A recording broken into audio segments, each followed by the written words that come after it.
Hello, hello, hello, hello. Hello, everyone. Good evening. Welcome to another wonderful edition of Conversation with the Love Crusader. And as promised, it's an all guys affair this evening. Last Sunday, we had an all ladies affair. Don't worry, me, I'm not a guy, but you know me, I'm not male or female when it comes to this conversation. I'm a neutral one. So we just have the guys in the house coming to talk to us today about love and career. And if you are connecting with us for the first time, this is Conversations with the Love Crusader. It is a platform where we have fun, where we discuss serious issues about love, life, and relationship. If you're looking for us on YouTube, it's at Men Fences TV. On Facebook, it's at Men Fences. On LinkedIn, it's on my personal profile, Oko Joseph Omotese Comfort. You can connect with us on any of these platforms so you don't miss any of the edition. We come to you every Sunday at 6 p.m. And like I said, we're going to be having fun while we talk about serious life issues. Last week, we started a conversation about love and career. Everything on this platform is about love, by the way. Love is the foundation for everything that we do, we say, we act, we laugh. It's all in love because love is what makes the world go round, as far as I am concerned. And that's why I am the Love Crusader.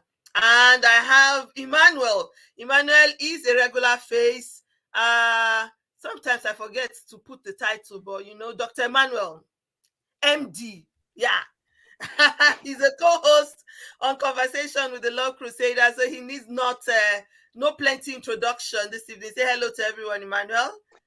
Hi, everyone. It's great to be here again. It's a pleasure, and thank you for having me, Mama C. And it's nice to meet you, Patrick. Hopefully, we're going to have a great time this evening. Oh yes, oh yes. And my special guest of honor today is also a doctor, but not an MD, this time PhD. Dr. Patrick Giwa is here. We call him PJ for those of us who are very close to him.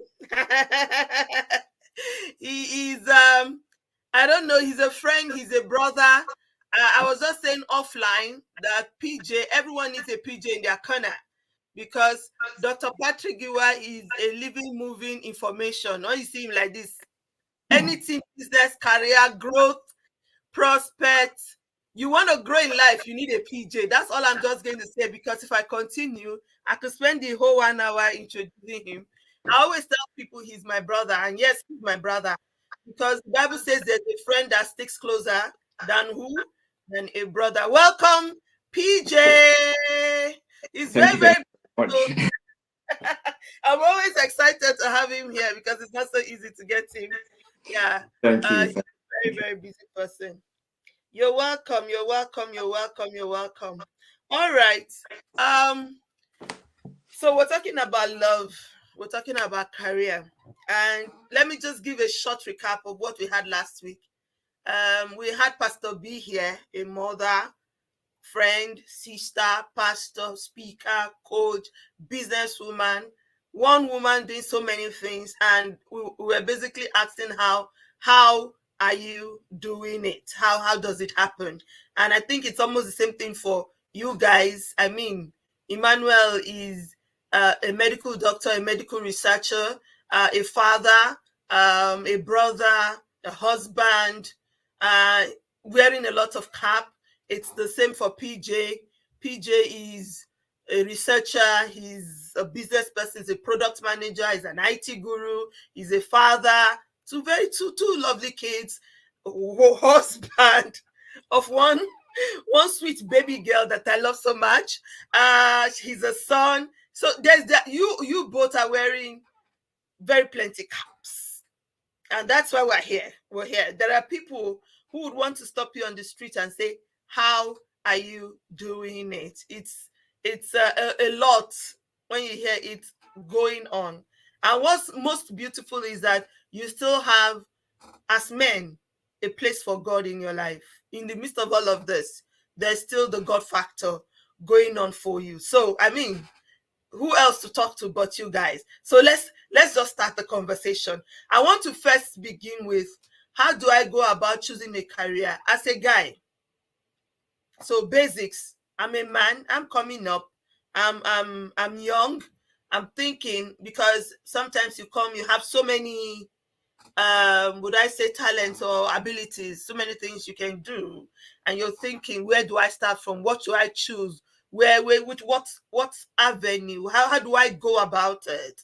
How do I blend the talents and gifts that I have? Or what kind of career should I be looking at? Let's start with PJ. All right, awesome question. Took me a bit to think about that, but I started writing a few things. So a younger me would have said, start with what are you passionate about and all that sort of stuff. But a bit more matured me now would say, so depending on where you are, but I would say look at the current environment and look at what's selling. That's where I would start from now. The world is going to an interesting place. Just look at the world around you and look at what's selling. So that's one. The secondly, I wouldn't say ask yourself, what do you enjoy doing? Not what you're passionate about. What do you enjoy doing? And then if you can marry what you enjoy doing with what can sell, so what is valuable out there at the moment, I think you would have a few ideas of different careers that you can come to. I am biased to tech, but there are so many other careers that you would enjoy doing and is very valuable out there. So we can go into a bit more details if you want. Check what you enjoy doing and what's sellable, right? Yeah, What's selling out there. Okay. What I enjoy doing versus marry it, you said. yeah, Okay. yeah. So the two together. What Yeah. I enjoy doing. What if what I enjoy doing is not selling? Well, that's why So that's why must that's why I always find I something I enjoy doing that is selling? that's why I didn't start with what you enjoy doing. I started with what's selling.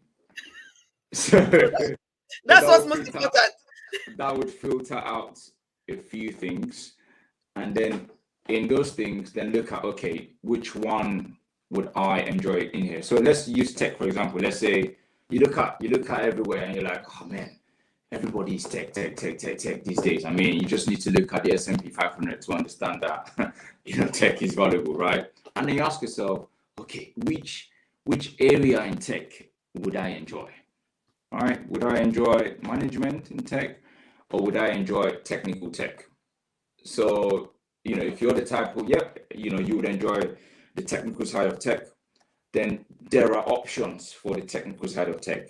But if you're the person who's like, you know what, I cannot figure out, technical tech, there are options in non-technical tech.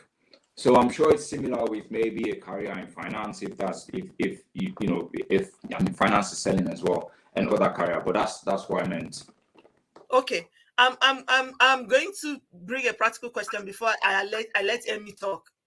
So let's be very, very practical. Yeah. Growing up, you either had to be a doctor, a lawyer, an engineer. Yeah. Yeah. What's the other profession again? I think there were four. Lawyer, have you mentioned law? Law, engineering, doctor, Accountant. accountant.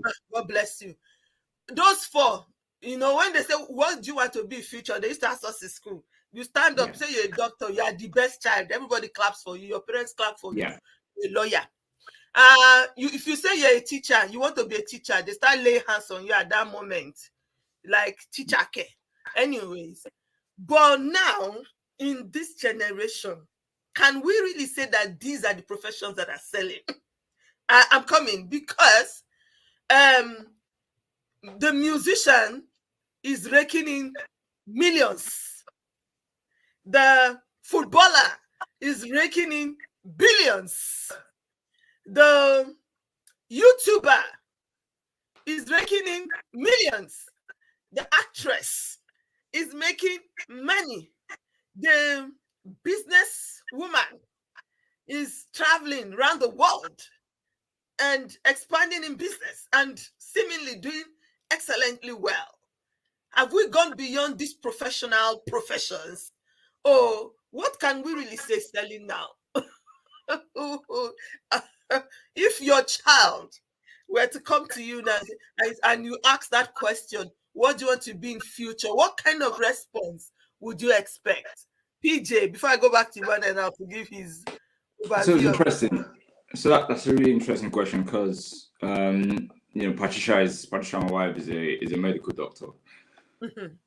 and that allows me to see the day the day to day of being a medical doctor is different from what our parents idea or what everyone else sees from the outside of being a medical doctor, and Emmanuel would go into the details of that because that's your field. But I get to see the day to day here in the UK of what it means to be a medical doctor. And some weeks ago, I'm giving a bath to Phoebe, my daughter, and we always have this conversation around what would you like to be when you grow up. And she says she wants to be a medical doctor. In a typical Nigerian parent, that's the kind of answer they expect their child to say. But anytime she says that, something inside of me almost says, no, I don't want you to be a medical doctor. And I'm being honest, I honestly do not want my child to be a medical doctor. Why am I saying that? Because, when I compare my career to what Patricia does, there's better out, in my opinion, and people might disagree with me. There is better out there, better out there from a financial point of view, better out there from, the flexible working life that we now enjoy working from home. So to your question, I would say the world has moved on from this career. At the same time, some of these careers are still very valuable, but there are skills that you can still gain outside of this career that you can add to these careers that even take them to another level, right? So you were mentioning YouTube there. We have watched people on YouTube who are medical doctors and creating content, and then from that they are doing even more interesting things with their medical career. So I would say the world has moved on from where our parents were in terms of how they used to think about this career, but at the same time, they are still valuable career if you understand what's selling now and you can combine it with this career if you're in that career path. So I wouldn't say quit that career and then go and start something else. That's my take. Let's allow. Let's hear Okay, from Emmy. All right, Emmanuel, have your say. Okay, so great points. I guess I would approach from a rather philosophical standpoint. So just bear with me. First things first is, yes, things have changed. We look at motive. What was the reason or the drive behind typical African parents, wanting their kids to do certain careers or to study certain things in school? Because before you choose a career path, your education is important. It's not enough to, have a desire or just a talent for something. You need to have education in that thing too. So it really starts from education. And a lot of the time, parents tend to influence what education the children would have growing up. So the driving force for why parents would always want their kids to choose between those four careers that we mentioned is because they felt that these careers are, number one, create financial stability. Number two, they felt they were reputable. They gave you respect in the society. Number three, they felt they had sustainability. You could be involved in this career for pretty much the rest of your life.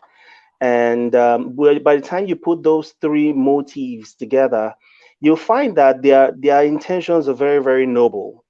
However, it was quite limiting, and of course, it was to the best of their know-how in those days. But if we take the motive and bring it to our contemporary day now, and somebody is talking about, okay, I need to choose a career, the person can still apply all those principles. Number one, you want a career. What is going to sustain you financially? It's very important that you're in a career that you can pay your bills, that you can live a suitable standard of life. Number two, is this thing long term? For example, we talk about footballers, but the career of a footballer is relatively short. If you're actually playing the soccer game itself, you're not going, maybe if you're like Zlatan Ibrahimovic and you're playing soccer till 41, that's actually that's About actually the the maximum. weird that's That's the about the weird maximum. scenario. Mhm. But typically, we're talking about 35 to 40. That career is done, regardless of your level of talent, desire, passion. Now, there Mhm. are other aspects within soccer that you may pursue, but in terms of kicking the ball at a professional level, it is very, very short lived, right? So, and parents were thinking from that standpoint, when you're done playing soccer, what now happens? And it's the same question anyone thinking of a career should have. So, what do I do next? What's next? And then the other question is something reputable. You don't just want to be in a career where when you come out and you say, this is what I do, people look at you and go, okay, it's until till date, people still do that, unfortunately. But those were the driving forces, and they're still applicable till now. Just based on everything PJ have said, it still applies. What do you love doing? But does it sell? you know would you be able to pay a bill? Would you be able to take care of yourself? And do you have the skills or education for that? I would say in our day and age, the first things first is, before you choose a career path, know yourself. So self education is very important. What do you know about who are you, and what matches your personality, your tendencies, your skills, your talents? With all that combined together, you can begin to narrow yourself to a certain field.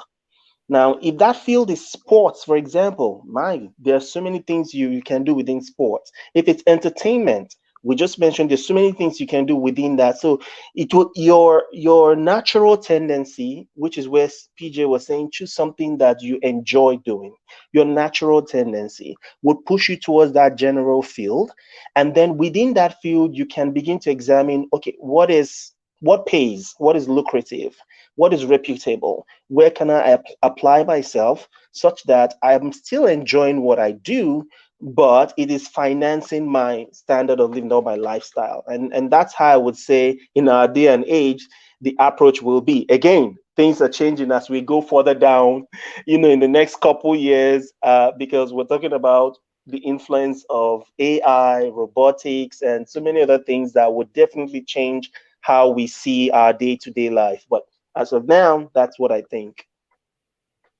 Hmm. Hmm, hmm, hmm. I like the way Patrick is nodding his head. I'd like to comment on the football being a short career, and Yes. I hear people say this. Mbappe recently signed a deal worth £1 million or dollars, pounds, I think it was, per week. Per Hmm. week. If he, I don't know, I can't remember how many years that deal was. Let's assume that's a 2-year deal per week. Now, Please. in my opinion, personally, I want that kind of a short career, right? Where I would, I would earn that kind of money per week and never have to work again, than a long, stable career where I probably would never see that amount of money. That's my personal take on the, football being a short career, personally. I hear you. I hear you. And I think what's So when I important. talked about the football being a short career, I speak of it from the perspective of, and I mentioned kicking the ball. Yeah, actually kicking the ball doing it. itself. It's a Well, different, there's with everybody, regardless of your career, everyone should have some kind of retirement plan. So Mbappe earning that amount of money, it would solve his retirement, plans for after the career. But if we're talking in reality that Mbappe is done working at the age of 35, for example, and he has all these millions stored up in his account, what would he do as a person for the next 35 years? Enjoy Just life. sit down and do nothing. travel around, Yes. right?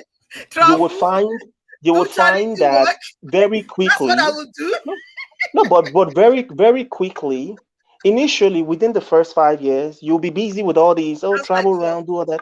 But after that, you begin to look for purpose, which is one of the things that the importance of career, and why it seems as though a lot of people associate career with meaning of life and stuff like that, is because it gives a sense of purpose. You're a part of something, you are doing something, you're making an impact, regardless of the financial implications of it. So that's the standpoint that's why I said philosophical.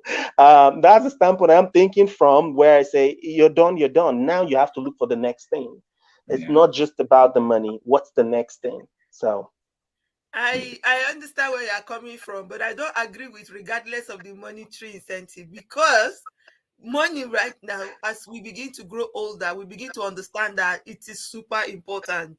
I mean, yes, my career might end at 40. I mean, what would I not have given to have ended my career by now and have £1 billion in my account? I'm telling you, there's a whole lot of investment and things I will do that will give me purpose and meaning if I have £1 billion. Sincerely, I would I would be involved in charity. Yes, yes, yes. I'll set up charity. I'll help the world. I'll travel the world. I mean, there are floods happening, for example, in Nigeria now. I'm looking at the lives of people and wishing I could just go there and build some people houses, hand over keys to some people who have been rendered homeless. That's a career and that's a purpose, that I so can but I what's stopping you in reality? but I don't have you understand, to do that. And someone posted something last week. He said, talking about the Bible, the story of the Good Samaritan. He said the Good Samaritan would not have been good if he only had the intention and he didn't have the money to fulfill the intention. So he had a good intention, which was to help the person he found on the street. But if he didn't have the money to take this man to a hospital in quote, then, oh, take care of him, I'll pay whatever bill, whatever. It would have just still be, oh, he has a good intention, but he can't help.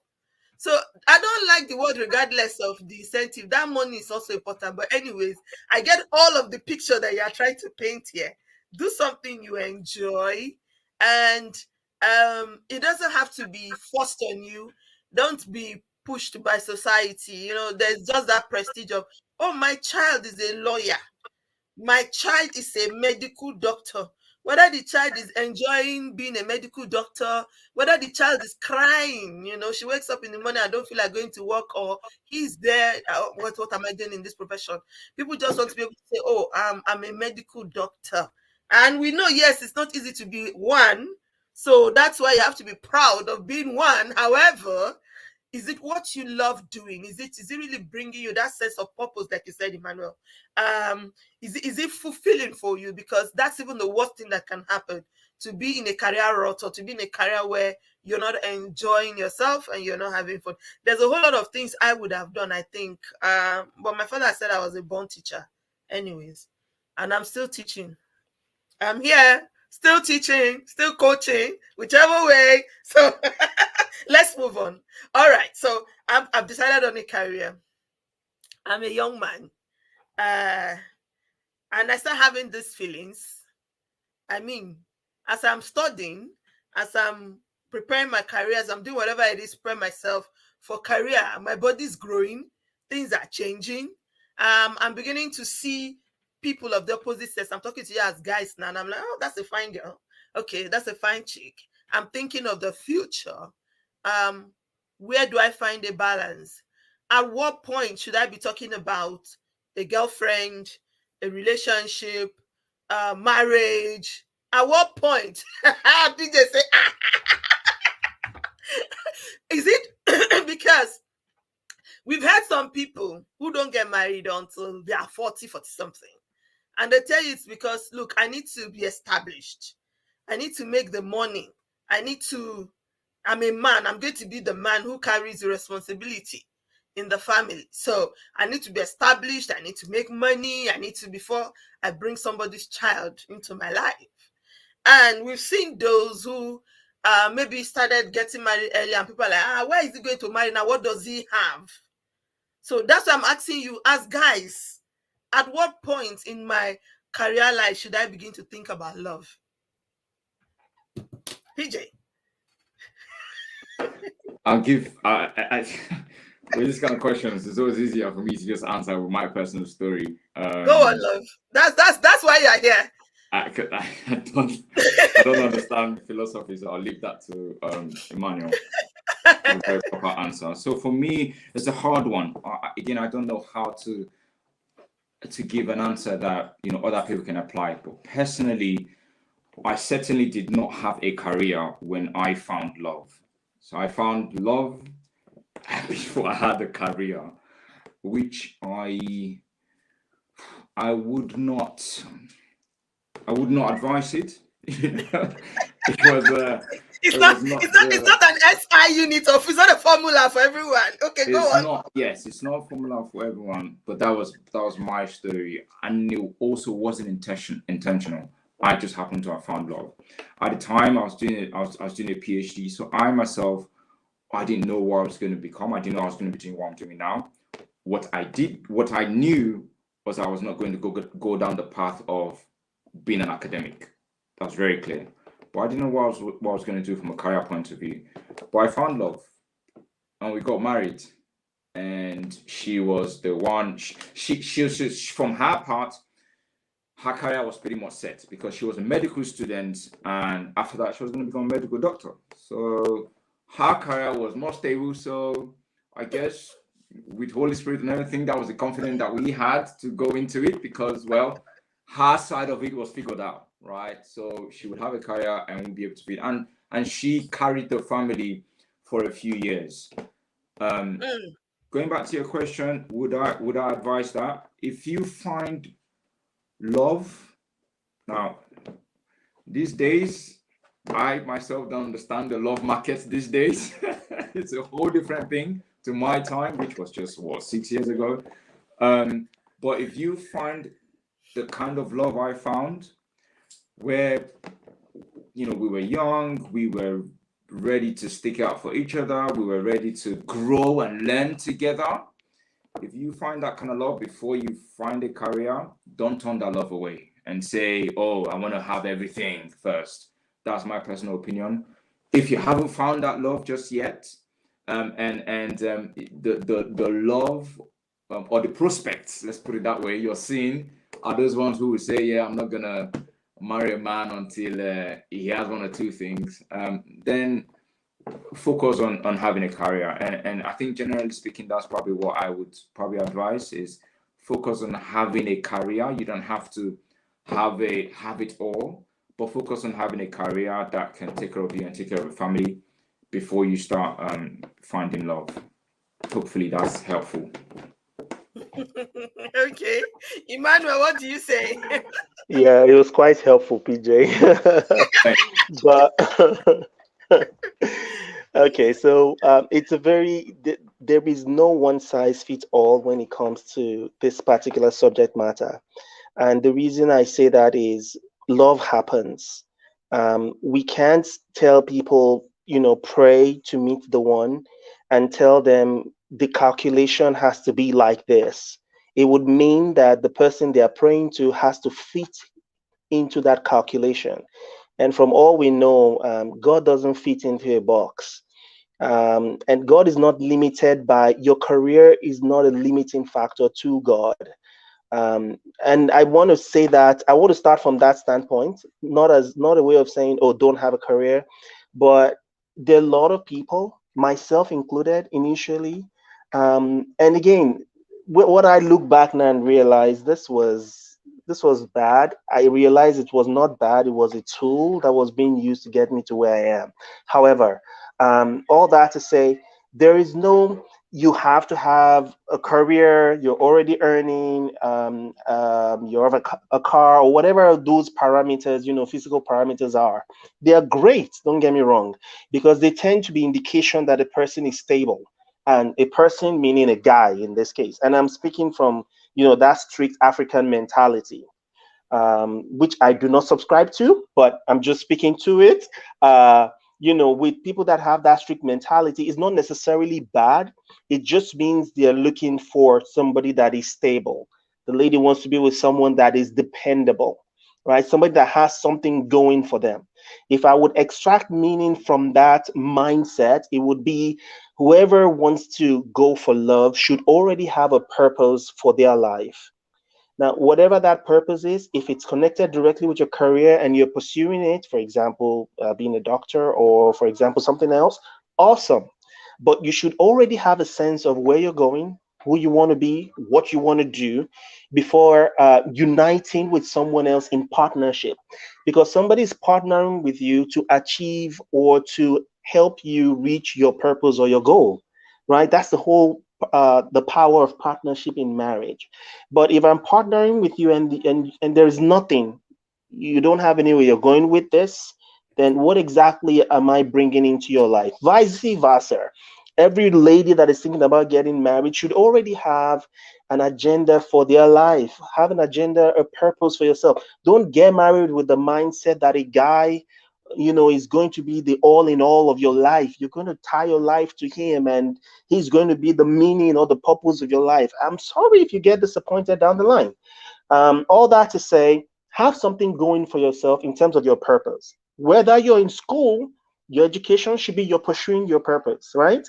So it's okay, PJ, that maybe your wife then was a medical student. There's no rule that say you can't marry because you're a student. In reality, if you look at it, and I've looked at this, if you get married as a student, it doesn't necessarily stop your school and it doesn't take all your problems away. In reality, it doesn't even add any. It just gives you somebody that walks with you through every stage and every challenge you face. So all that to say, Mama, there is no, it must be like this. For some people, their life works out to such a way that, they started this great job, school happened, immediately after school, they got the job, immediately after that, boom, boom, boom. And they get married when they have all that going. Praise God. For some people, they get through school and finding a job takes a whole long time, within which they get married and find out after marriage their career picks up and just escalates, beyond their wildest dream. So there's no one size fits all. So just keep an open mind, pursue your career, have a purpose for your life, and let love happen. If God says it's the time, you would meet that person, and that person would only be a plus to your life and your career. Okay. I like that you guys are talking about love happening in a non-calculative way. And you are guys, so but I don't know. Maybe I'm talking to the old cloth of guys, because these days we seem to have guys who are quite calculating when it comes to love. They are looking at this girl, what she bringing to the table, what's her pedigree, where's she coming from. Unlike it used to be the ladies, and yes, I know we still have ladies who are looking at guys these days and feeling like, okay, what does he have? Who is his father? In this country or in the community and all that stuff. But I mean, it's so funny. You speak with young people these days, they are looking for, beyond saying um she should not be a liability, they're actually looking for an asset. I remember a guy said, "Oh, I'm getting married. My wife, she's from so, and he was really bragging and saying, I'm marrying an asset." So this is a guy who's quite calculative. This is not, because I mean, I think I'm talking to two lover guys here. PJ falling in love when he doesn't even know where he's going yet. And thanks to Lola, I mean, her species, they are rare. These days, how many women really wants to just marry that potential and say, well, I know there's something in this guy. I can see where he's going. Many are not moving by faith anymore. They want to already see Mhm. it happening before they jump in. So yeah, I'm trying to come back to say, is love really just happening, or is it supposed to? Are we just supposed to allow it happen, or is it supposed to be a calculation? Given that also last week, um, our guest said the person you marry is more important than the time you marry. So you have to be sure if this person will go with you in the course of your career, build your career with you. I mean, give you the room, for example, as a woman, because of course, like I said last week, we're all ladies. Give you the opportunity to grow and not say your duty is in the other room. So should it be a calculative thing, or should we really just let love happen? Let's talk about this quickly before I go to the real thing. There's a cross of the matter. There's an elephant in this house today that we have to deal with. PJ, should we just allow it happen, or should we be calculative about it? The way I'll say it is, if I was again speaking about myself, if I was getting married now, I think I would definitely be a bit more calculative. And I'm just being honest. I'll definitely be looking at potential. And I'm not saying the person has to have everything, but I'll be definitely looking at potential. I don't like the term what you bring to the table, but you've personally, I love my women to be at a certain level, and that takes out the other type of level. So I personally, I wouldn't say everybody should calculate, but if I was doing it all over again, I wasn't calculated when I was getting married. That's how I was. God helped me in that regard. But I know of distant friends who are struggling, or whose journey is a little bit slower because of, I don't want to use the term load, but you get what I mean. Yeah, And yeah, again, I'm saying this from a human perspective, just from where I see it. Now, God knows people's potential. What I'm looking at 5 years down the line might be a different situation altogether. But as a yeah. human, and this is where we pray and we tap into the power of the Holy Spirit.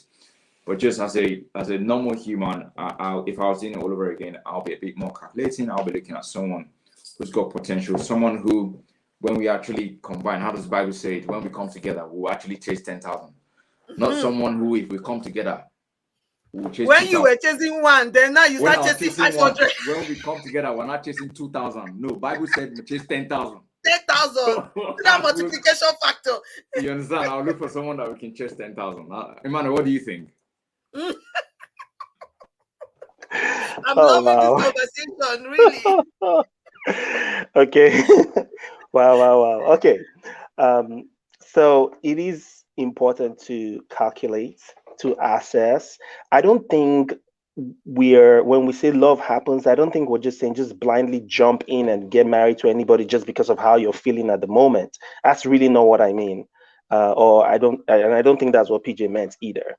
Love happens means at that stage in your life, it's possible, regardless of the stage where you are, for God to get you to meet the person. And if you already have this prejudice in your mind saying, I must have $1 million in my bank account before I talk about getting married, you may miss the person. You may end up marrying someone that you think is the person at that time, and that person would wipe out that 1 million that you think you had in your account. So, but keeping an open mind is helpful. It's the point we're trying to make. Now, saying that, we're coming back to say calculate or not calculate. Of course, everyone calculates. Everyone does. It's just the degree to which you're calculating Mm, differs. So some people calculate to the point where they take the feelings part out of love, totally out of totally. it, and make it an absolutely objective decision. Awesome. It may work. Who knows? It may not work. Some people make it entirely subjective, how they feel, and then they make that decision. So it may not be right, it may not be wrong. It's just if it works between two people, that agree and make the effort to win together, I believe they can win regardless of how they get together. And that's just me anyway. If two people truly agree, they can make things happen. But can you get those two people to agree is the important factor. So, having said all that, everybody calculates. The way a 60-year-old man that is now going to get married will calculate, I promise you, is different from how that same man calculated when he was 20. So I'm not surprised that PJ is saying, you know what, I would think about things. You're older. You're older. You've seen life a bit more differently. You have some more experiences with stuff. So absolutely, you'll be calculating different. And if you're advising someone that's younger, you'll be telling them some things they may be going, why is it too serious? Why is it taking? It's just too serious. It's the same way. When they get to where you are, they will see things the way you see them. So yes, we all calculate, and it's absolutely fine to calculate. I hope that the young ones can really listen to us when we give this advice, because this is one of the major reasons why, the African proverb will say, what an elder sees sitting down, the young one cannot sit even if he climbs the tree. Because what we've experienced and what we've gone through, it is out of the wells of this experience that we come to say, hey, guy, don't do it this way. Hey, babe, don't do it this way. And sometimes some people think, oh, you want to control me. We're not controlling you. Or we're just telling you, sweetheart, if you take the advice, it will help. Like you're listening today, please be calculative. I like PJ said, I'm one person who believe if I were to do it again, I'd definitely be more calculative. I was more of the subjective kind of person, Mill and Boom kind of story. The Prince Charming, saving the princess and all that kind of story, you know. Which is not bad. I mean, the romance is still there. Question. Based off, Can I ask you a question? Then I can ask you a ask question. me, ask me, PJ. So if you were to recalculate now, would would you end up with the same person? PJ wants Would to you put end me up on the with spot. My husband is watching. PJ, would PJ, you if you were to PJ. recalculate now, would you still would your maths add up? If I were to marry now, I don't think I would have married my husband. Truthfully, let's be sincere about it. Um, I mean, but the attraction, what attracted me to my husband from the one, is still there. He's very romantic. He's very affectionate. He's someone who wants to give everything he has for another person. And sometimes he even overdo it. Like he wants to be there for you. Those were the things I saw, and they're still there. But there's also this other aspects that I would have maybe be looking for, maybe a board chairman, or how do I put it? You get what I'm trying to say? Yeah. Some other aspects. Of course, you can't have everything, Hmm. and both Oh, ladies okay, get that's married. important. Okay, Yeah, you can have it. You can have it all, people. We're coming back. okay. That's what we're going to talk about, balance right now. No, it's true. It's true. I like that answer. And similar to you, if I was over calculating, I don't know. I probably wouldn't have chosen the same person. So thank God I wasn't. Yeah. But I like what Emmanuel said around, if two people decide to make it work, it will work. And I Yeah, think yeah. that's why we are working, and to see that's why yours is working as well. So I That's think that's that's the that's point I the was best. going to come to Yeah. say. Mm. I think what's most important is that you find this person who is willing to go the mile with you, Yeah. who is willing to allow you grow, because it's bringing me back to my question from the conversation we've had. The big elephant I have in the room is, why is it that it looks like love slows down the career of some people, Hmm. especially especially women? The women. Women. And I'm going to be very, Yeah. you know what I'm talking about. Why does it seem as if, because this is the reason why you have some women who don't want to marry until they've reached a certain level in their career. Um, because they believe marriage would slow them down. Hmm. Being in love and all of that it's supposed to make you bigger, better, stronger, but Hmm. it would seem, and I mean, there was a time I did the research. It's a very, very long time now. I've not done it of recent. Maybe I'll do that research again. I tried to look at women who were in the boardroom and married. How many do you really know who are CEOs of conglomerates and still able to keep a marriage. You have more men who are up there, still able to keep marriage. They still falter too, but there are more men able to keep the marriage than women. That's one aspect. And then generally speaking, really, it looks like when they get up there, as the higher we go, we let go of something. So last week, our guest was talking about sacrifice. Something has to give if you're going to find a balance. But why does it not look like the marriage is what gives for the careers to grow? Hmm. That's deep, right? This is a very, It's yeah, a this is a deep very question. strong, this That's is the big elephant in the room today. Let's talk those are about very it. strong questions. Yes, let's talk about it.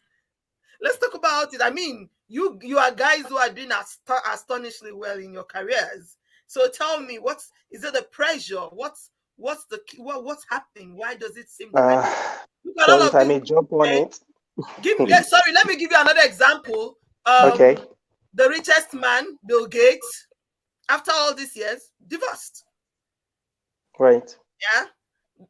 How many Jeff artists? How many Bezos, and you can keep dollars? going. I Count know. them. Keep Yeah, counting. but Keep but counting. but but but in those Dangote is the scenarios, richest man in Africa. I don't know his wife. Not married. right?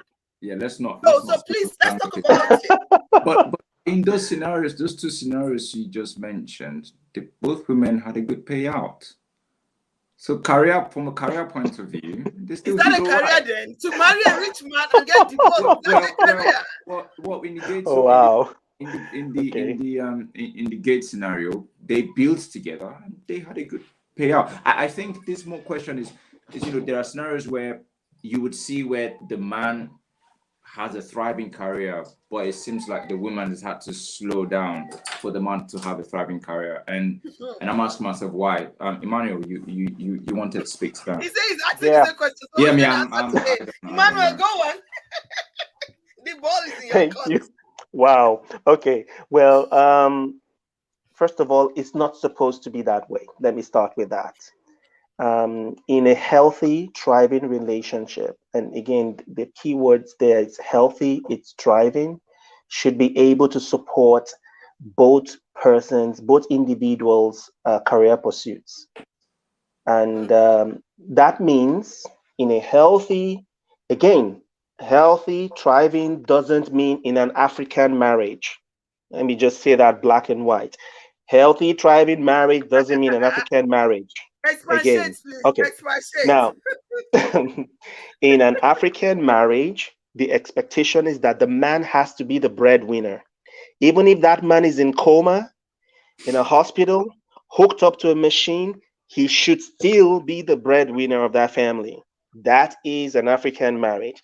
In an African marriage, the woman should not only know how to cook, she should take pleasure in living and breathing in the kitchen, right? And taking care of the kids primarily.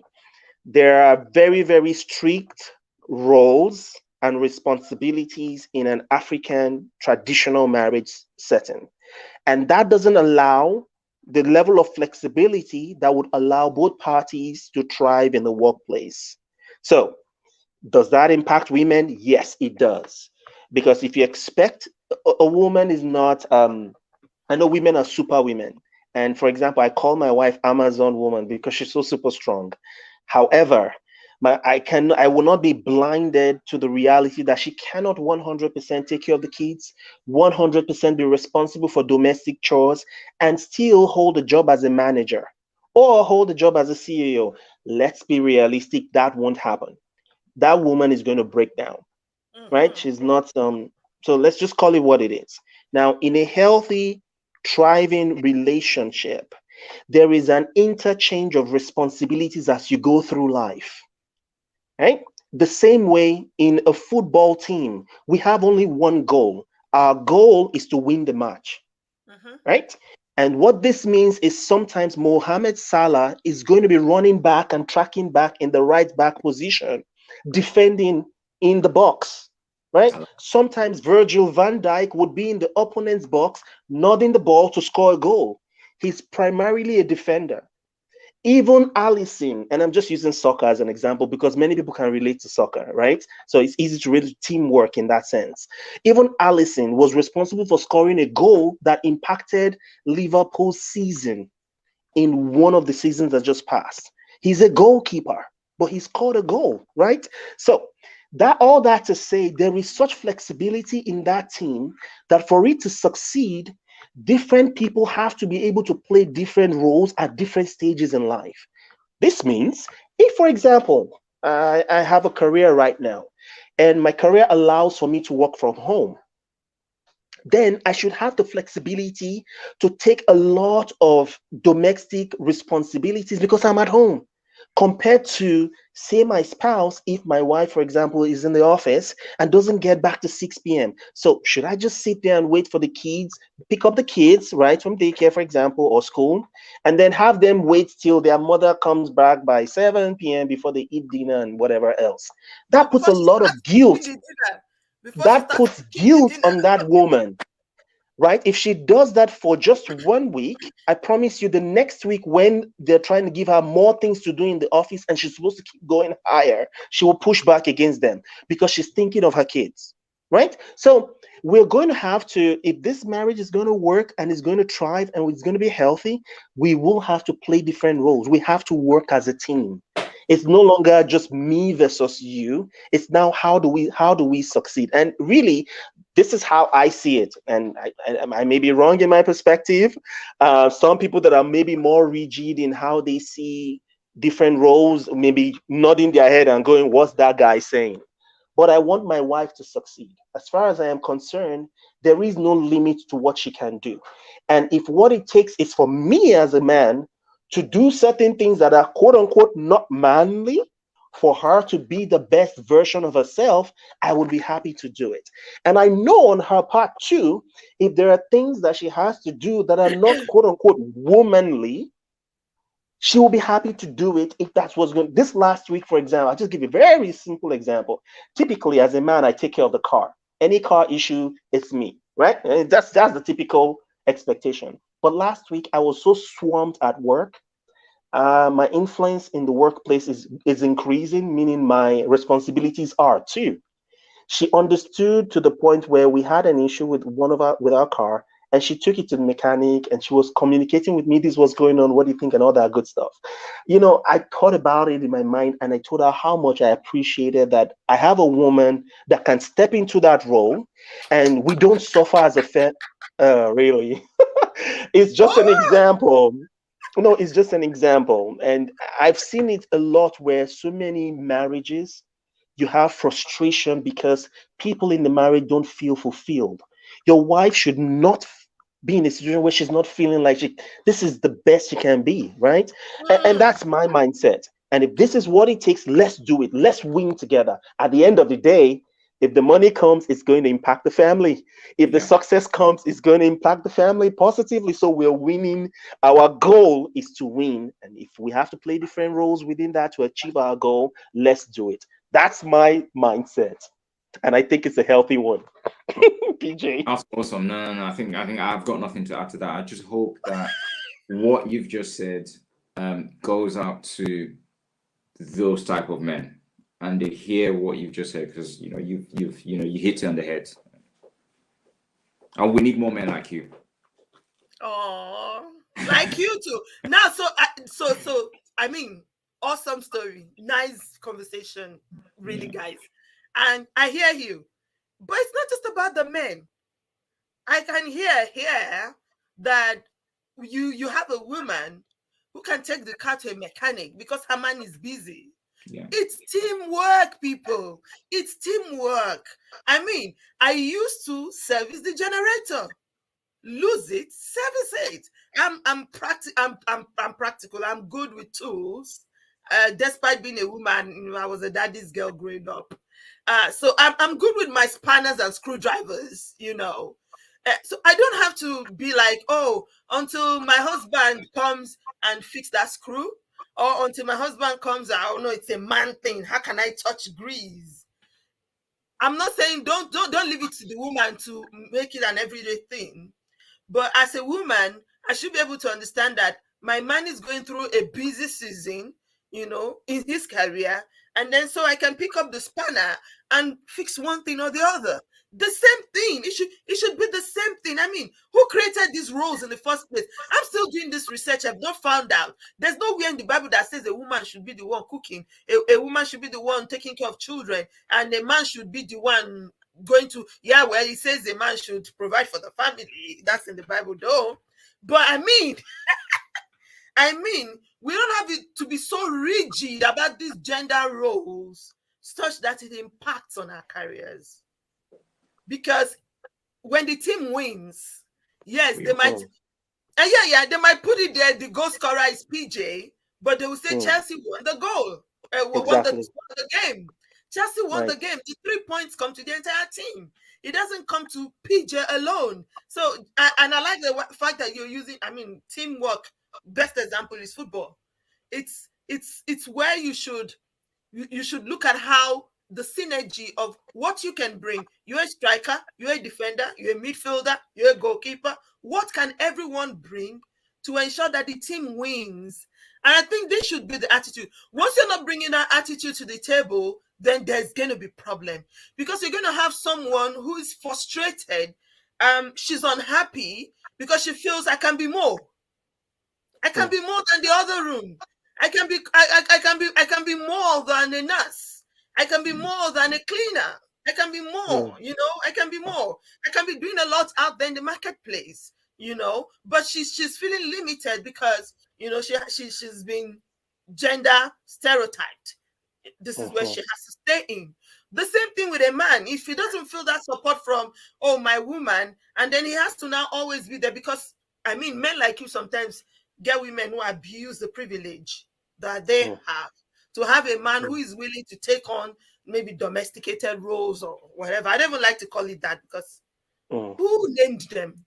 Anyways, but you know what I'm trying to say? A man who is Mm. willing to support. Some women take it for granted and then they become lazy. But I'm saying, if everyone brings the energy of we're a team, we're winning together. Severally, I've said to my husband, I know, I'm talking to myself, I'm a very busy woman. People know that. Those who don't know should know. I'm a super busy woman. I've had a lot of people. In fact, of recent, someone sent me a message on LinkedIn, someone I never know, and I still don't know him. It was like, please, can you tell me how you're doing it all? And where's your husband in all of this? I mean, how does he allow you to do everything? You're on a show, you're a PhD student, you're working, you're grooming children, blah, blah, blah. Yeah. There's a lot going on. But the truth is, by the time I finish this PhD, for example, it's Dr. Oko Joseph. It's not Dr. Bayo J. My father's name is gone, long since gone. It's my husband's name. It's his pride. Do you get what I'm saying? That's what's Mm. going to be in the papers. That's what's on the books. So it should be his pride that I am succeeding in this area. And if there's Right. anything I can also do to ensure my husband grows with me, I think that's the word. Let's grow together. Let's Right. just find love together, build careers together, make this Right. money together. We don't have to do it separately. I mean, Right. don't say, "Oh, why are you coming home late?" I had a job role that I was coming home at 1 a.m. sometimes. I Mm. was working with a board, and board people sometimes they are doing board meetings at 2 a.m. in the night. And I have to be there until the board closes. You can't close. And for that season, if my husband was folding his hand and waiting for me to come and serve him food with a tray, hello, he would starve. That was support at that point in time. We have to understand what we are all going through in our various careers and help each other. Mhm. Please, men, African men, African men, my African brothers. I don't know how else to say it. It doesn't make you less of a man to take care of the Mm. children. It doesn't make you less of a man to be the one to cook dinner. And if you can't cook the dinner, please buy dinner. Make life easy for that woman. Help her grow. African woman, help your man grow. His growth is your growth. I mean, let's just help ourselves. Let's grow together. Let's Absolutely. win together. Let's win in marriage. Let's win in love. Let's win in the boardrooms. Let's win in our careers. Any last thoughts, guys? Our time is up. Our time is up.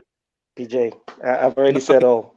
Yeah, I think that was a good note to actually actually end on. And I think, the whole football scenario, I wrote something down from that interchange of responsibilities. I really, really like that. So I think that's a good note to kind of end on. And I hope that these people, listen to some of these things that we're And saying get here. to So yeah, hear. And awesome. get Thank to you so hear. much. I've learned a lot myself. Thank you. Thank you for Thank you. coming, PJ. Thank you for your time. I don't take it for granted. I know how busy you are. Thank you, Emmanuel. Thank you. I used to always Thank say you. that he's the brother I would have married if it was possible to marry your own brother. Because okay, let's move on. Your husband gets jealous. Thank you so much, guys. I really, Oh, really, thank really do you. appreciate your thoughts and your nuggets. Please share, people. If you come across this video, you could be helping someone who is going through this conflict. They are finding it difficult to balance career. They are finding it difficult to balance love. You would be helping someone. You'll be saving someone by sharing this video. Share with your friends. Share with your family. Next Sunday, we're doing the Q&A for the entire month. If you have a question about anything we've talked about, we've discussed in this month, please throw in your question. I only have one, and usually we like to treat two questions so we can really, really deal with the questions. So please send in your questions. And next month is the big month. It's the love and sex month. We are dealing with love. We're talking about sex. Yes, sex. Let me repeat it. People don't want to talk about it. Everyone is doing it, yet everyone don't want to talk about it. It's a good topic. We are talking about the I whole of it. second that idea. Mhm. We're, we're talking about the whole of it next month. So please stay tuned. Subscribe so you don't miss any of our videos and you don't miss any of these nuggets that we are sharing on this platform. Once again, guys, thank you so much for coming and thank you for your time. God bless you. I pray and I trust God for more growth, for you guys, your career, your family. May you always find light and love everyone. See you next week and stay in Thank love. you.